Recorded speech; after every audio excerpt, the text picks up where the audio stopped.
following program is a presentation of the Options Insider Radio Network. For more programs, visit www.theoptionsinsider.com or search for Options Insider Radio in iTunes.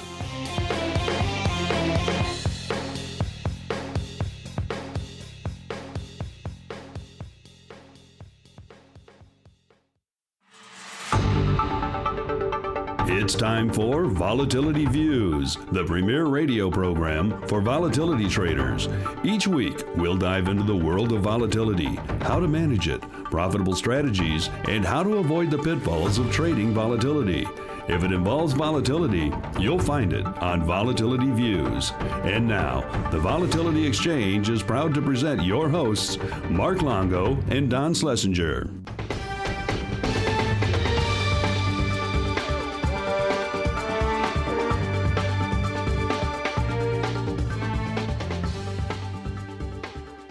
All right, and welcome back to Volatility Views, your weekly source for all things volatility. My name is Mark Longo from the OptionsInsider.com, as well as the old Options Insider Radio Network. And I am happy to be doing the show back from our comfy confines here of Options Insider Radio Studios. Not that I minded, or not that I didn't enjoy recording from the House of the Mouse, but it just seemed a little odd to be discussing in-depth volatility surface topics while surrounded by people with Mickey Mouse ears and such. But nevertheless, it was fun. Mark. It was fun. Mark's surrounded by that every day. Yeah.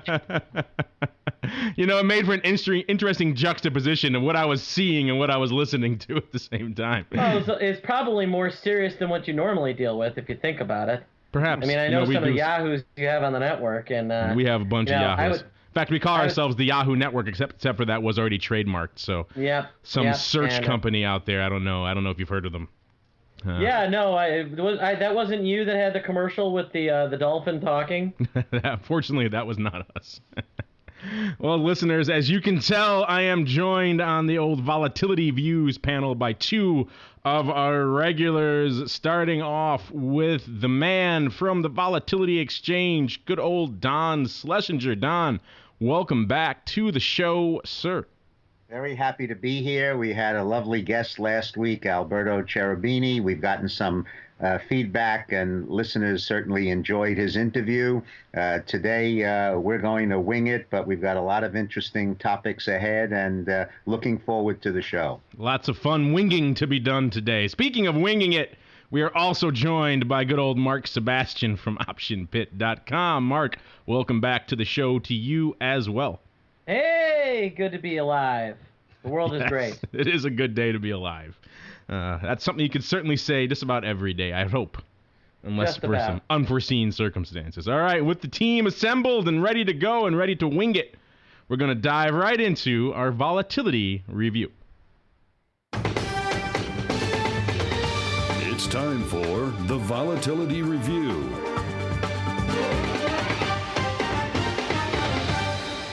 All right, and this is, of course, the portion of the show where we look back on the week's worth of action from a volatility perspective. And we had an interesting week coming off the teeth of last week where we had some really pronounced sell-offs in the broad market post-election. We saw that somewhat continue a little bit this week. We saw some of that abated somewhat, but also still moving towards the downside. Of course, as I say that today, this is one of the few up days of the week. Most of the major indices, as we're recording right now, are up fractionally on the day. VIX is selling off a wee bit as well, of course, going into the weekend. That's also going to compound it. But it's been an interesting week to watch both the harsh reaction of last week and the somewhat continued sell-off, if not as harsh, of this week. And what we've seen from a vol perspective, of course, we've moved off well over a substantial number of handles in the S&P since the election, and yet the VIX is around the same levels as what we've seen around that time. So from a net perspective, we've pretty much sold off, even though if you look at the raw numbers, they're essentially unched. So, Mark, I'm sure that's been occupying a lot of your time these past week, watching how the VIX is playing out post-election here.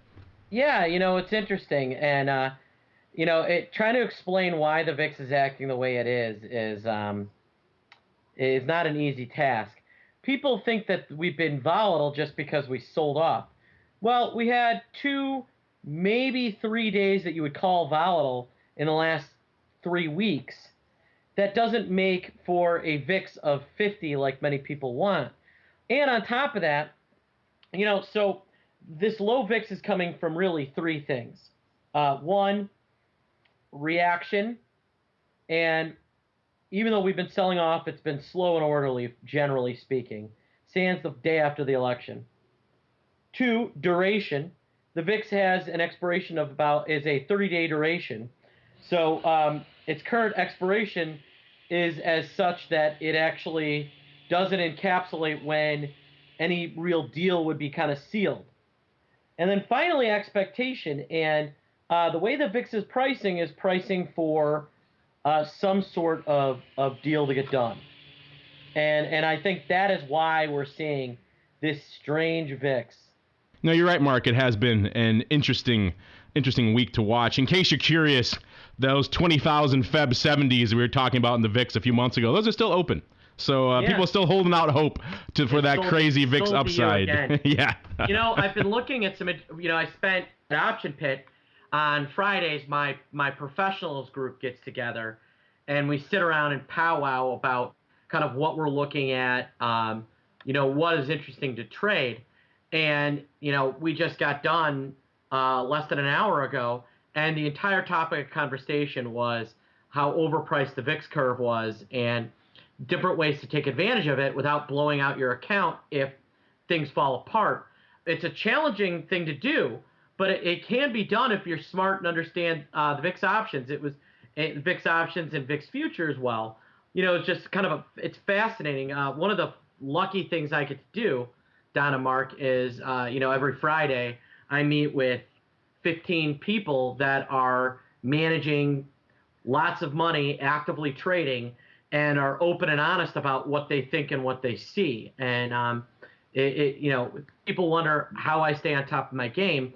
It's as much me studying the markets as it is being told to you by serious players. And what they're telling me right now is that everybody is looking at this VIX curve and how it's reacting and how it's pricing the next couple months, and that's where they're seeing edge. Yeah, someone looks like right now as we're talking put up a 2,000 lot of the VIX Feb 45, 55. Looks like it might even be a stupid. Looks like just opening sales on both, or maybe closing sales on the 55s because there's a ton of open interest there.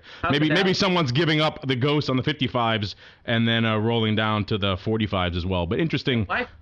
Feb is is not traditionally a high vol month. I don't know why. Yeah, that's where everyone's loading up on their upside in VIX for some reason. I don't know. I haven't been able to put 2 and 2 together on those yet. But some interesting stuff going on out there. Yeah, you're right. The VIX has been just a weird beast to watch over the past couple of weeks. We had so much kind of inflation going into the event, and then of course post-election the sell-off, some of the comments coming out of Washington helping that sell-off to further exacerbate itself, and of course the vol coming up at first and then pretty much selling off across the board.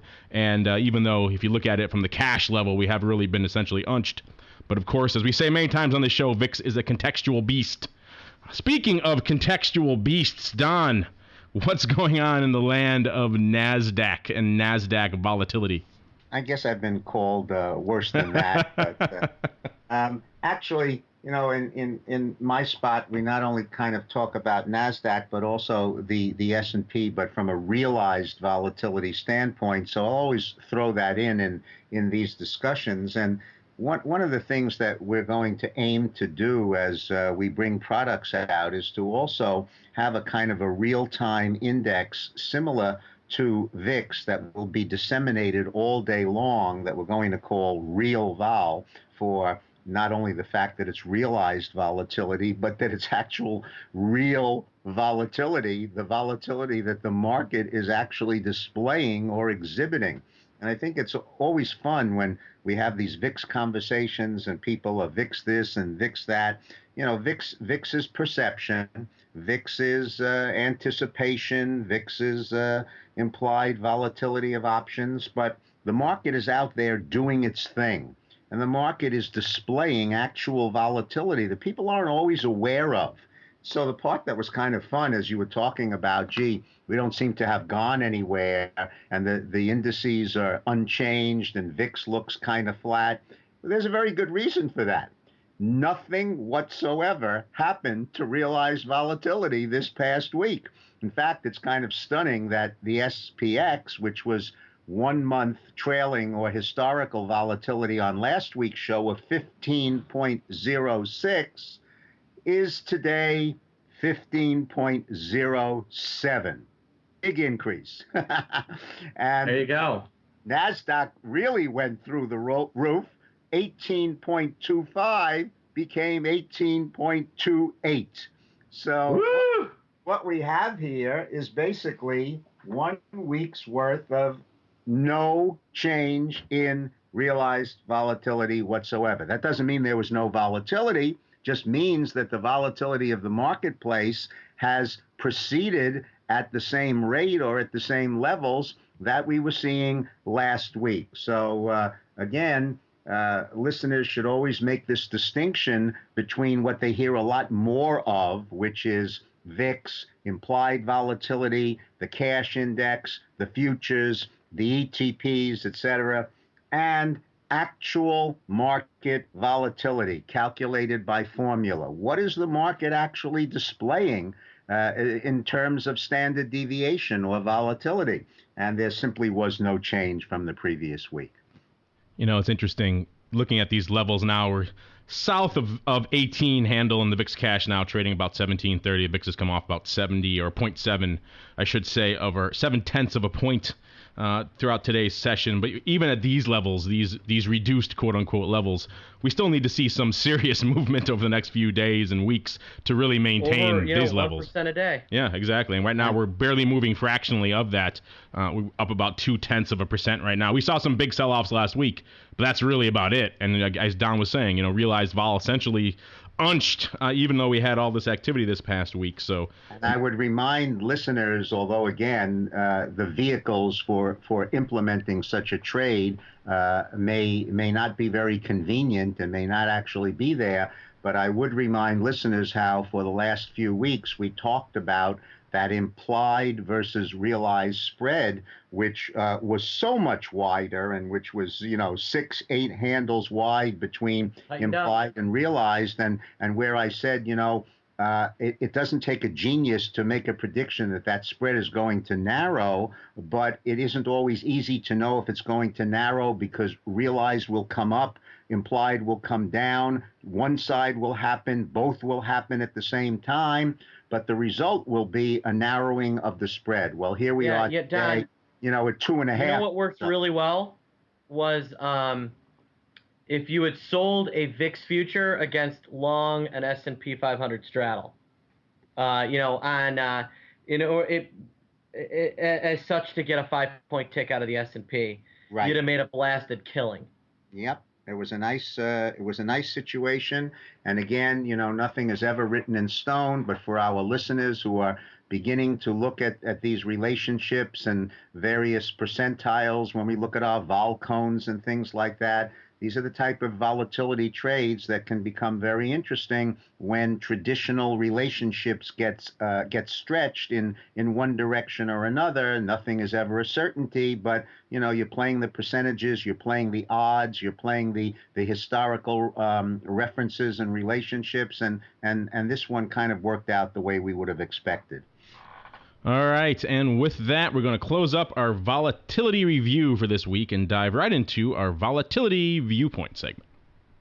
Now it's time to discuss volatility and volatility trading strategies on Volatility Viewpoint.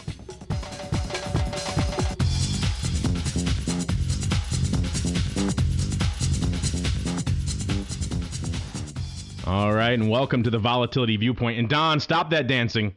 I know that music is kind of funky, but we have to get on with the show right now, sir. So tapping introduction. You can continue your dancing later. But yes, this is of course the portion of the show where we traditionally welcome on a guest. But we've had so many guests over the past few episodes, we wanted to give our listeners a break and let us dive into some of the fun topics that are going on out there instead. And as I was telling Don earlier this week and before the show, I had the opportunity this week to swing by the Global Derivatives Conference. It's not a conference I traditionally would attend. It's typically a European event. They go throughout the continent of Europe, holding a variety of trading and derivative seminars. And as you might imagine, volatility is a big topic of discussion at an event like this. And they came to Chicago this year, so I thought I would go check it out. And Don, the first thing that was really, I thought was fun for us here and listeners of the show was walking into this event. It was something of a Volatility Views guest reunion episode going on there, because many of our former guests were at speaking or attending this event. Chris Cole was the chairman. Ewan Sinclair was there. A bunch of other former guests were there. It was kind of like walking into. Oh, nice! I like Chris Cole. Yeah, he's a good guy. We had the right people on. Yeah, and it certainly confirmed, or maybe they just listened to our show and they said, okay, this will be our guest roster for our conference, one way or the other. Called it the Volatility Views Reunion Conference. Yes, that'll be our upcoming event that we do here for this show. We bring everyone back together for one big explosion of volatility talk. But the guests aside, there were a lot of really interesting topics and discussions underway. There were multiple tracks. I kind of sat in on the volatility track, as you might imagine, and there were a number of great discussion points and debates and academic papers put out there for a discussion and analysis, and a couple of interesting points I thought were worth hitting on today. First off, somewhat of a reiteration of things we've discussed on this show many times, how the media jumps on the notion of volatility being cheap, and someone put up an interesting slide up there, might have been Chris Cole actually, saying that back when the VIX cash hit its low of 13.5 of back a few weeks back, and the media seized upon it as the moment of volatility being cheap. Again, as we said many times on this show, you have to look at the term structure to get the full perspective.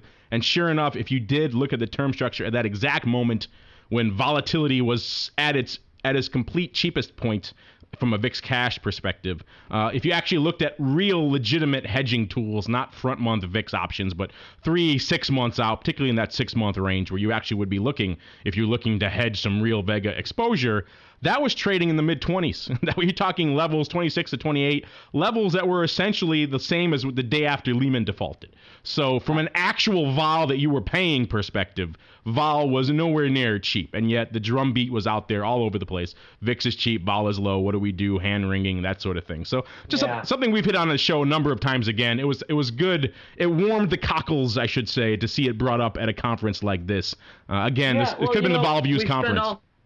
We spent all kinds of time talking about the VIX and very little time talking about the VXV, and much more option hedging is done on the time frame and pricing of the VXV than the VIX itself. The VIX is all extremely short-term event risk measurement. VXV is more a measure of kind of long-term how the market feels you should be hedging and at what levels. And that's another one, is when the VIX is really cheap, that VXV, that spread can get really, really, really wide. So, I was pointing that as, when even as the VIX was at 17, earlier in the week, we saw the VXV near 20. So, and it reinforces the idea, Mark, that we have in fact discussed on more than one occasion, something that I always feel so strongly about, when people kind of mindlessly and blindly say, oh yeah, when you go out farther, volatility is higher, it's longer, it's more uncertainty, so you should expect the far term to be higher than the near term. And I constantly say that you've got to refer to that far term in the context of what's going on now and what the long term is. And Mark Longo's example just solidifies that point. So here you are with near-term, very, very low VIX and probably realized volatility as well. And the feeling is, you know what?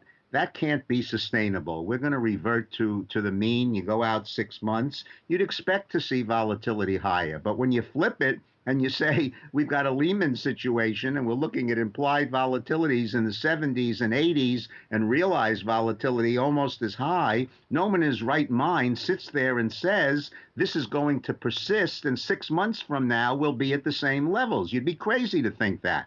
So you have a 60 or 70 or an 80 environment near term, but you look out 6 months and you say, things will get back to normal. We'll be in the 20s, 30s. And so you see these 2 6 months that can be the same, where one is the standard fodder. Oh, it must be higher because it's 6 months out. But the other, of course, is just the reverse of that, where the reversion to the mean is much, much lower than the current volatility environment. People need to... yeah. I mean, Don, you talk to anybody in 2009, the trade of the year in 2009 was the short time spread. I mean, long gamma, short vega, all you did was make money. Yeah. And we're, kind of a similar situation when vol was really cheap. Long gamma, short vega has been working right here. Now, is that always the case? No. Don, I think you'll tell me. Very smart. Long vega short, for this time now. Long vega, short gamma, right? Well, no, I mean, this last move. Yeah, I mean, for the almost all of 2012, end of 2011 up to the election, the trade of the year was long vega, short gamma, and then flip out of it and basically be long gamma and short VIX, short vol on this way down, and you actually did really well. I certainly, if you bought the front end of the curve when we were at 13 and sold the back end of the curve, we were at 20. At what mark 26, that back end hasn't moved, and the front end of the curve has moved. So, speaking of, we've talked a lot here on the show about term structure of VIX futures, term structure of volatility, how crazy it's been over this past year. We saw the extreme steep curve back in March or so. It kind of sold off, got steep again, it sold off again, and which is interesting. I heard some people bandying about a term at this conference, which I hadn't heard before, but it makes total sense, which is, we talk about vol all the time. I heard people out there talking about the volatility of VIX term structure. I thought that was interesting. I didn't hear any clear metrics. No one said this is a 3, this is a 2.8 or anything like that, but it's still, just to hear people even talking in those terms was kind of eye-opening to me, like, wow, we're in this scenario where we're creating all of these additional variables to discuss and try to analyze what the heck is actually going on.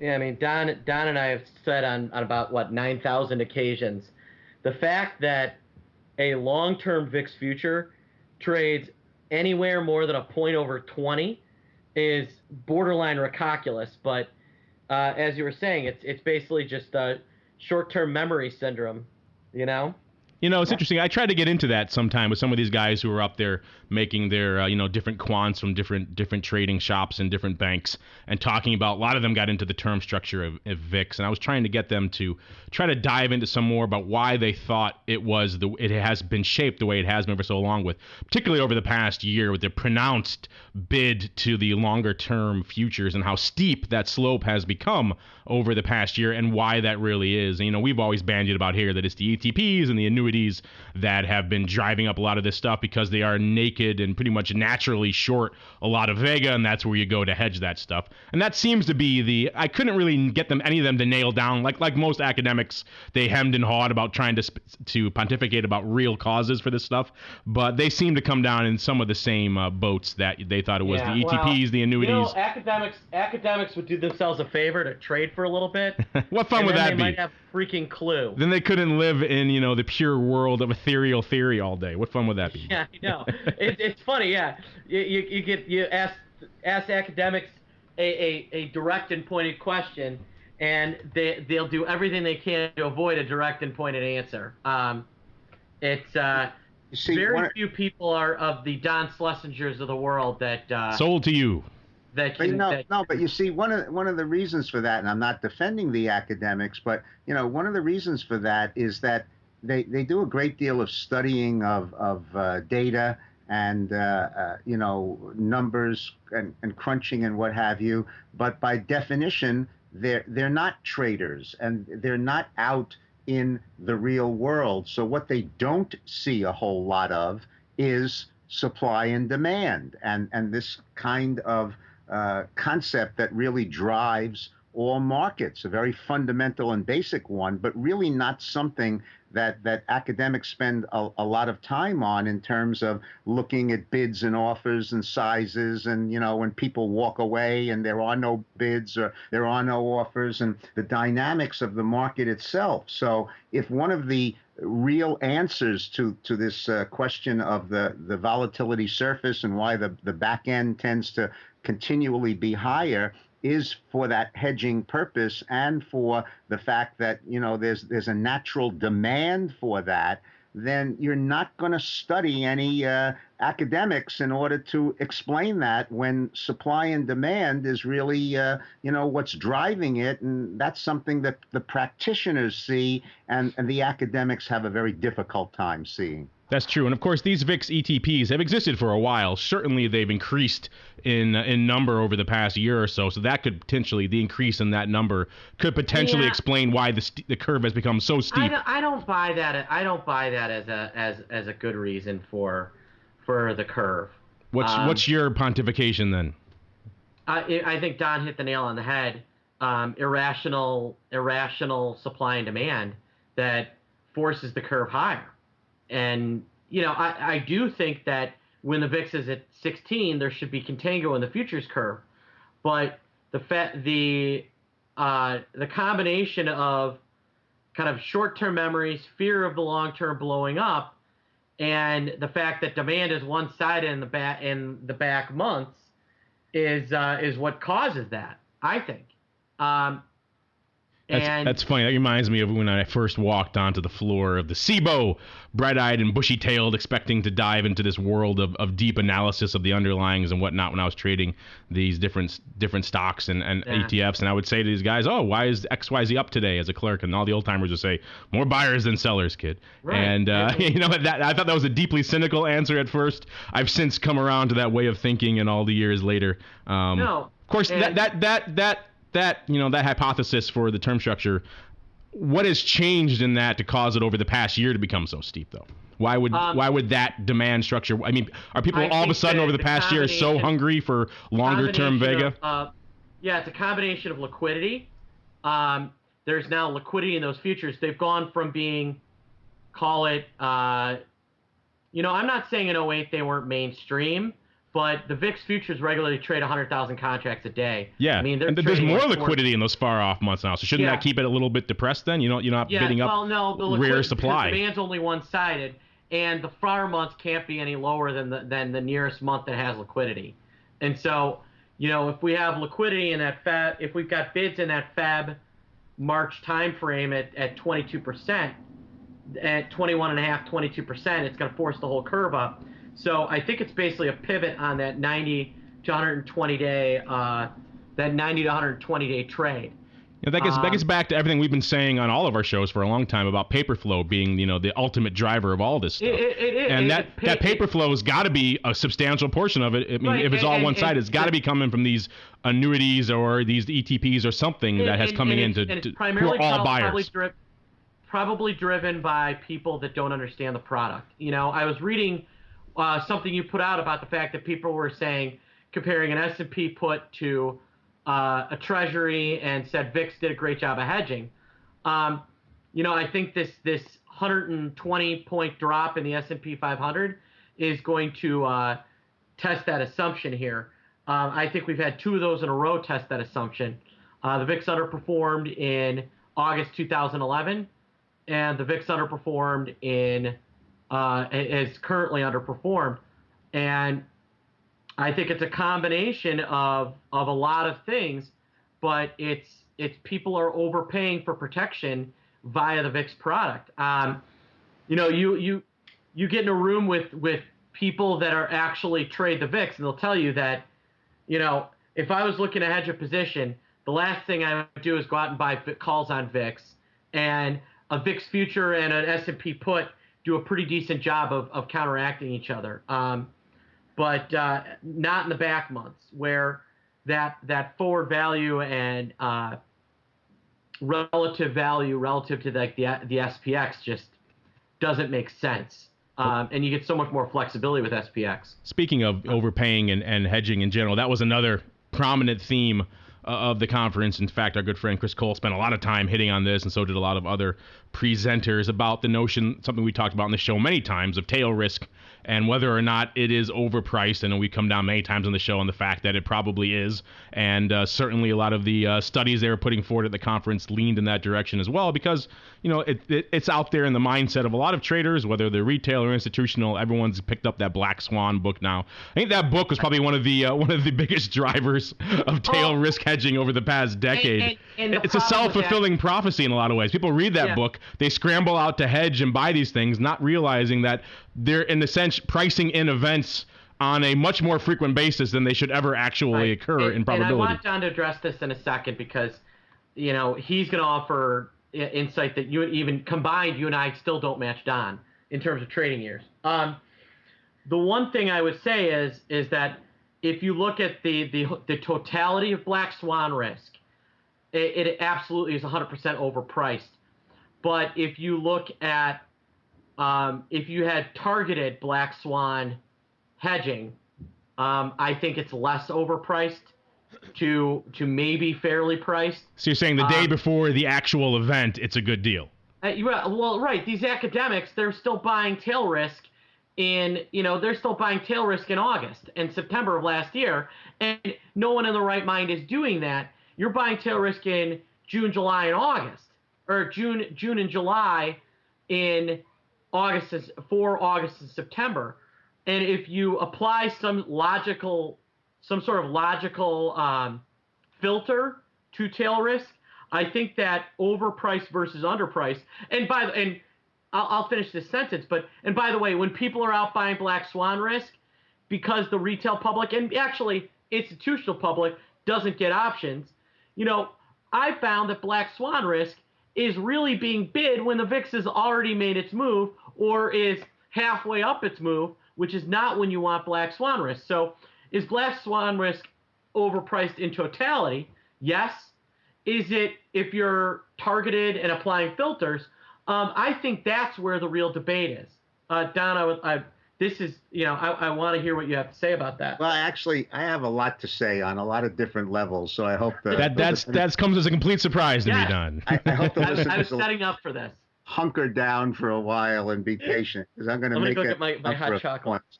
First point, has anyone heard Nassim Taleb's name mentioned? Have you seen him on television? Has he spoken a word in the last 4 years, or is he continuing to hide under his rock until the next thing happens and they trot him out every 6 years or so to expound on these theories of it's working for him so far. And for the 5 years in between, he's nowhere to be found. But here's the point.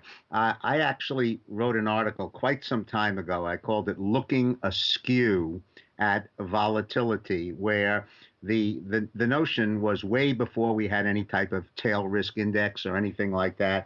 I often wonder, I had a lot of these good ideas that I never acted upon in terms of things that got developed eventually. But the point was, we had the crash, and we had the skew was born, and all of these out of the money puts became very, very expensive. And I just kind of took a look at the concept of selling them and then hedging and, kind of capturing what volatility would have been implied by selling at that level. And, the results were dramatic. I mean, they were habitually overpriced, and they continue to be to this day. But as Mark's point, you have to explore the entire thing. The point is, when you did a study like this, you did it with the knowledge that there hasn't been another crash since the first one, and therefore the period that you were studying, you knew very well there wasn't any dramatic event that had taken place. And so naturally, in that kind of environment, you were going to sell that out of the money premium, and you were going to make a tidy profit. I mean, whatever the 2008-9 lows were, I think I remember the sign of the devil and around 666 on the S&P. We're up 100% since then. So it doesn't doesn't take a genius to say that if you just habitually and regularly sold out of the money premium during the last 4 years, you wouldn't have wound up on average doing very well. But the poor soul who did it the night before Lehman, probably got carried out feet first. And so what you have here is this habitual paying up for what is something that can't be mathematically justified on an average or a long-term basis, but it's like the old saying, who's going to bell the cat? Who's going to step up and be the one to make the first move? So this idea is entrenched since 1987, and I defy anybody, academic, trader, or otherwise, to produce any kind of mathematical justification for these premiums and for this tail risk or so-called black swan risk, because you can't. You just can't justify it. The component that's there from the fear, from the hedging necessity, from the fact that portfolio insurance with replication dynamic through futures broke down when it was needed the most and left people stranded with no hedge whatsoever, is all built in to this pricing. And if you do it for a living, for the last 25 years, you probably made fortunes. But, if you were hired on a trading desk and said, I'm going to sell gobs of out of the money puts and premium, and it was the day before the 87 crash, or it was the day before Lehman, they carried you out feet first and you blew up. So this is the continual kind of offset between those who say, gee, it's justified because if the event happens, look what's going to happen to you, and those who look at it on a much more long-term, averaged out basis with deep enough pockets to sustain any kind of such move, and they point to the evidence and they say, mathematically, there really is no way to justify this. So, it's a very interesting kind of a trade-off between those two concepts, and it's why people sometimes can argue both sides and sound reasonably intelligent, even though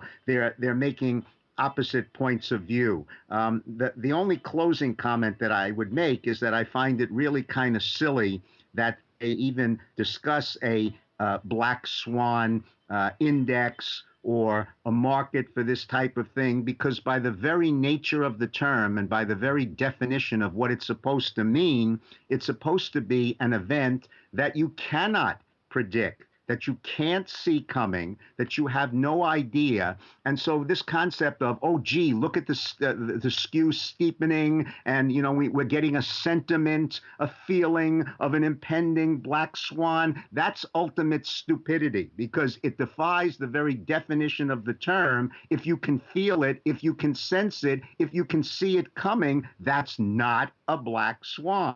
A black swan is something that nobody sees, nobody can feel, nobody can see coming, and that all of a sudden, blows up markets. So if you're going to try to have an index to measure that, you're wasting your time. Don, I really wish you would tell us how you really feel on the show. You're always holding back and leaving the listeners kind of in a lurch because they're not really sure where you're coming from. So I wish you would just take the time to explain it and give us your true feelings on the subject. Mm-hmm. But, you're right. That is an interesting debate. And you're right. Talib has conveniently been absent until the next big event that comes along to really reprove his theory, if you will. Speaking of which, another topic that was bandied about quite a bit over this past conference, over the past few days, is something we talk about on the show quite a bit as well. Don, probably your favorite topic of all time, of course, implied versus realized vol premium, something we've never once discussed on this show. No, ever. never talk about that. But, a lot of interesting studies were put forth looking at the various ways ways that this premium is actually enacted in the marketplace and how much it costs to execute trades at various parts along the term structure. And there's a lot of great data coming in, and just I think for a lot of our listeners, it'll be interesting to hear some of the breakdowns. But the main focal point of all of this data that was thrown up there is that all this, what we're always talking about, the implied versus realized premium, how steep it is.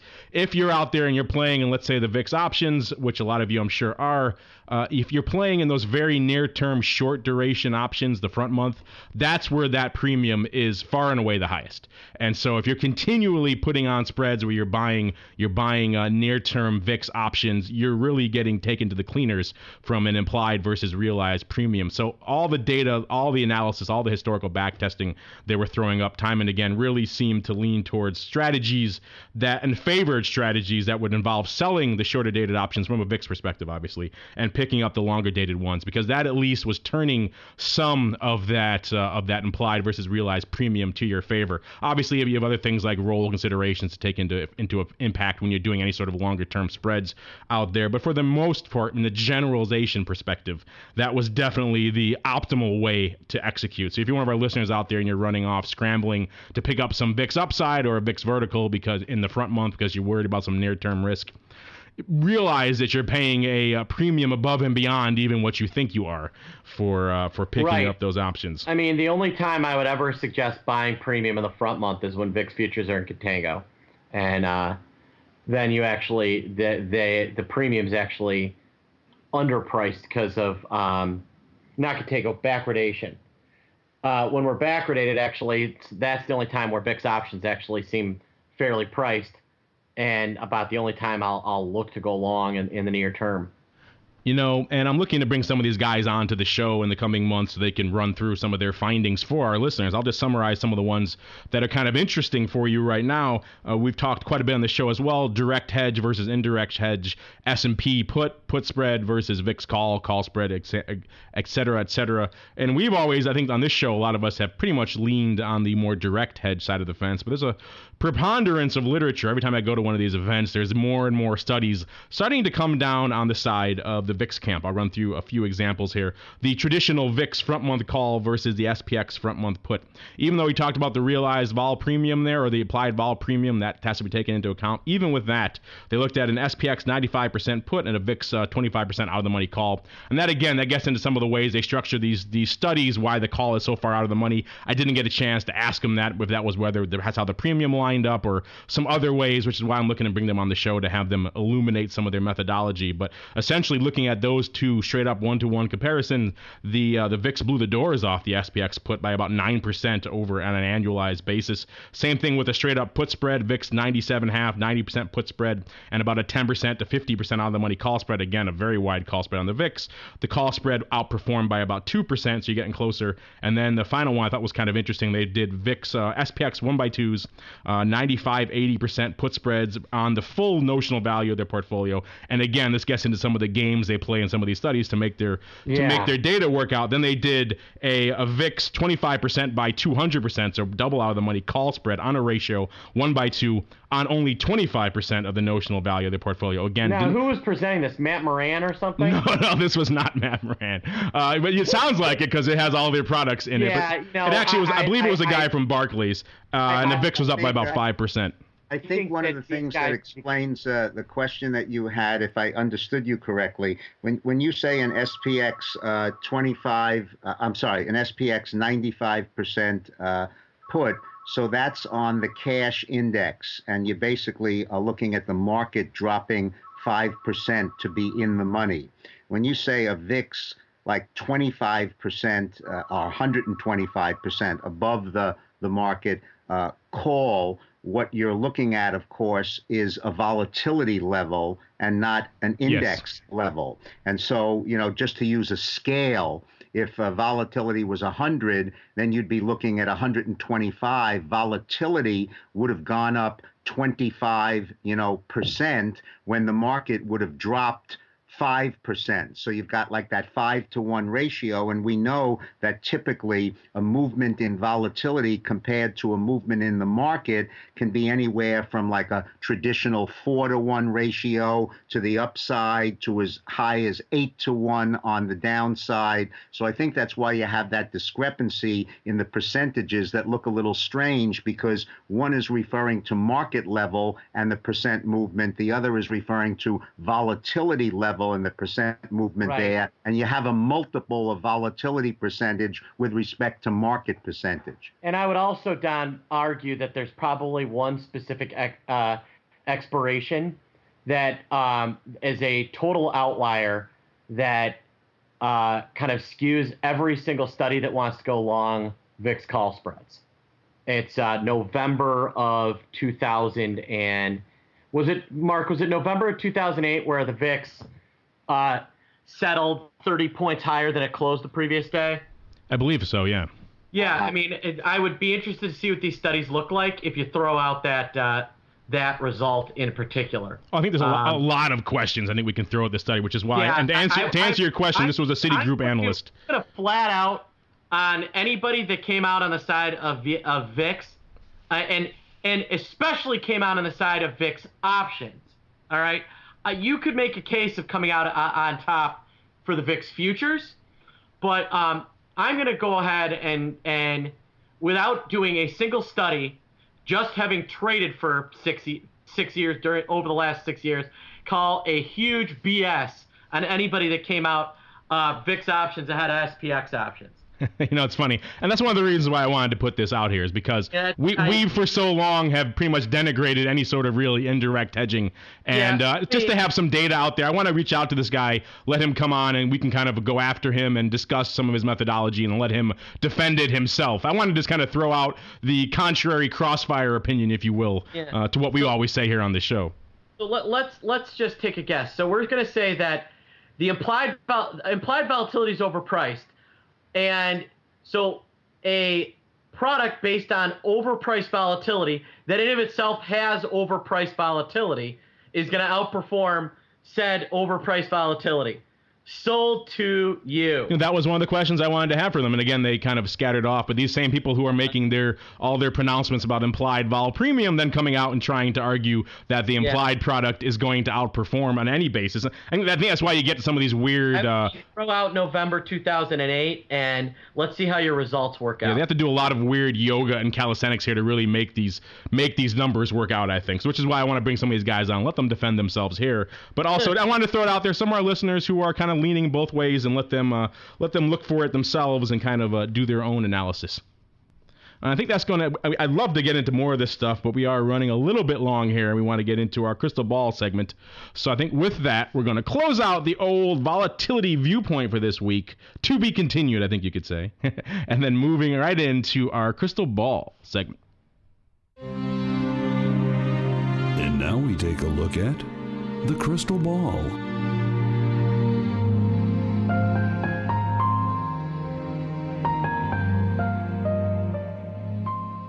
And Don, now you look sad because of that sad theme music there. But don't worry, the show's not over yet, Don. We have a little bit more. I was just sad because we have to close, and I'm enjoying your company so much.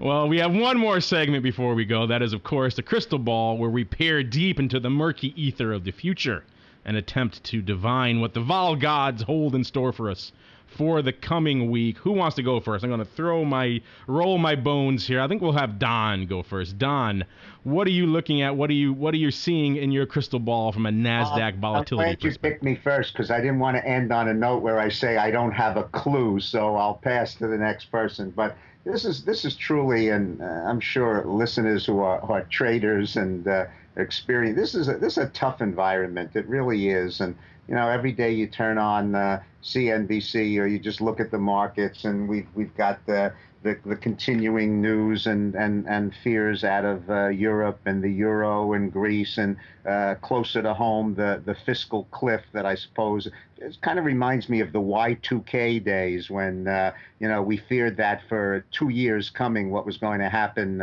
to all technology at the millennium, and then of course it was a big nothing. But we've got this thing hanging over our heads now, and I think that as long as we're still riding into year end, it's going to be terribly difficult to predict market direction. And you know me, I sincerely feel that implieds and VIX really don't have a tremendous mind of their own, even though, yes, there are fluctuations despite market movement. But I continue to feel that the tremendous driving force of implied volatility is the market movement itself. So, if you tell me the market's going to be substantially lower between now and the end of the year, I'm going to tell you that both realized and implied volatility is going to go higher, or are going to go higher. On the other hand, if you tell me that things are going to resolve themselves and traders are going to see that as a bullish resolution, then I'm going to tell you that the volatility is going to drop. So I see the two as inextricably linked, and because I don't have a clue as to where the market is going, I don't have a good handle on where volatility is going either. Don, I can appreciate your reticence, and that, of course, is why we have Mark Sebastian on the show as well. He has been trained by CNBC and others to, despite any reticence he might have, to be able to throw a pick out into the maelstrom, regardless. So, Mark, by all means, dive in. My father always said, seldom right, never in doubt. But, the way I would put it is I do think that you're going to see VIX continue this 17 to 19 yo-yo, and us bounce between 1350 and 1380. I'll tell you, if they sign a deal on the cliff, look out, VIX and option holders. The speed at which the market is going to have a relief rally, and they are going to just absolutely crush implied vols, will be shocking to the non-seasoned trader. That's what I'll say. Yeah, I think you can really put a lot of the sell-off we had last week and the bit of a spike we had initially in vol to the fact that Obama came out of the election so apparently unwilling to compromise, and that, of course, looking down the road to the fiscal cliff didn't appear too good. So that was why I think we saw a lot of people really diving into this sell-off and bidding up vol momentarily. That, of course, has since come off. Well, now we've got them starting to sound like they're willing to work with each other. Now a week or so post-election, all of a sudden the compromise is coming to town. So I think we'll get something out of this. And unfortunately, that's all we're going to get out of this episode of Volatility Views. I want to thank both of my cohorts, my partners in crime, for joining me on the show today. But before we go, I'd like to check in with each of them to see what they have coming up that may interest you, the listener. Starting off with you, Don Schlesinger. What is coming up in the land of volex.us that may pique the curiosity of our audience? Well, I just hate to be a tease, and we mentioned last week about a rather big announcement that we had forthcoming, and we are one step and very optimistically closer to that. Unfortunately, the ink is not quite yet dry, and so I hate to be coy and cryptic, but we'll just put it off for a little bit longer. And I believe, if I'm not mistaken, we're all going to take a week off next Friday on the Thanksgiving break. And I want to wish all our listeners a happy, healthy Thanksgiving. I hope you can forget all these crazy markets for a while and just have some good quality time with your families. But maybe 2 weeks from today, when we come back, we'll have a little bit more to say on the topic. Yes, take some time out and enjoy some delicious tryptophan with those you hold dear. And of course, Mr. Sebastian, what is coming up in the land of the pit? Well, I do have my event coming up December 1st, but on Tuesday at 5 o'clock Eastern Time, we're having a free webinar. Go to the optionpit.com/events. Register. It's going to be on trading in the physical cliff. It should be a lot of fun. And listeners, if you log into that webinar, be sure to ask Mark what he thinks about Black Swan and tail risk pricing, and that will indeed fill up the entire hour right there. You don't have to worry about anything else. Absolutely. And or better yet, say I've proven that VIX calls are a better buy than SPX puts. Yes, there we go. Or either that, or ask for some 80s references. Either way, you'll have an hour of solid entertainment ahead of you. And of course, if you'd like to learn more, about any of the topics we discussed on the show today, by all means, surf on over to theoptionsinsider.com. You can find all of these topics and much more, as well as all of the archived episodes of this program and all the other programs on the ever-expanding Options Insider Radio Network. And on behalf of Mark and Don and myself, we want to thank all of you out there for downloading and streaming and subscribing to this show and making it such a success. And we'll see you next time right here on Volatility Views. Thank you for listening to Volatility Views. Join us next week as we keep our listeners on the cutting edge of finance and risk management with lively topics relating to volatility. Volatility Views is brought to you by the Volatility Exchange. If you'd like to learn more about vol contracts, please visit www.volx.us. If you'd like to submit a question for the hosts, then surf over to www.theoptionsinsider.com/forum and post your question in the Volatility Views forum. Questions can also be submitted via email at questions@theoptionsinsider.com or via Twitter at twitter.com/options and twitter.com/volx_info. Facebook users can submit their feedback via the Options Insider and Volatility Exchange Facebook pages. Voicemails are also welcome at 312-544-9356. Thanks again for listening, and we'll see you next time on Volatility Views. The views expressed on this program are not intended as investment advice and do not constitute an offer to sell or a solicitation of an offer to buy any securities or other financial instruments and may not be relied upon in connection with the purchase or sale of any security or other financial instrument. The opinions presented on this program represent those of the speakers and do not reflect the views of either the Options Insider Incorporated or the Volx Group Corporation. The preceding program was a presentation of the Options Insider Radio Network. For more programs, visit www.theoptionsinsider.com/radio or search for Options Insider Radio in iTunes.